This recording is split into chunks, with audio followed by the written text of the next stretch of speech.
Hi, నా పేరు ఆర్యన్. నేను రియల్ ఎస్టేట్ అనలిస్ట్‌ని, ఎన్ఆర్ఐ పోర్ట్‌ఫోలియో మేనేజర్‌ని. ఎలాంటి ప్లేసెస్‌లో మనం ఇన్వెస్ట్ చేస్తే రిస్క్ ఉండదు? అంటే ఎప్పుడైనా కొత్తగా ఫస్ట్ టైమ్ ఇన్వెస్ట్ చేసేవాళ్ళు కొన్ని చెక్ చేసుకోవాల్సింది ఏంటంటే, ఫస్ట్ ఎప్పుడైనా కూడా హైవే నుంచి బాగా డౌన్‌లో ఉన్న ప్లేసెస్‌కి ఫస్ట్ టైమ్ ఇన్వెస్టర్స్ అయితే వెళ్ళొద్దని చెప్తాను. సెకండ్ ఏంటంటే, పైన హై ఎక్స్‌టెన్షన్స్ లైన్స్ ఎక్కడైనా వెళ్తున్నాయంటే, మీ ప్రాపర్టీ ఎక్కడైనా చూసారు, దాని పైనుంచి హై ఎక్స్‌టెన్షన్ లైన్ వెళ్తున్నాయంటే, ఆ ప్రాపర్టీని కొంచెం అవాయిడ్ చేయమని చెప్తాను.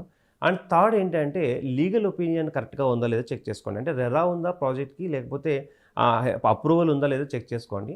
మూడోది ఏంటంటే, ప్రతి దానికి వాళ్ళకి రిసిప్ట్ ఇస్తున్నారా లేదా, ఇలాంటి జాగ్రత్తలు తీసుకోగలిగితే మనం 100% ఫస్ట్ ఇన్వెస్ట్‌మెంట్ అయినా మనం సేఫ్ ఇన్వెస్ట్‌మెంట్‌లో ఉన్నట్టుంటాము.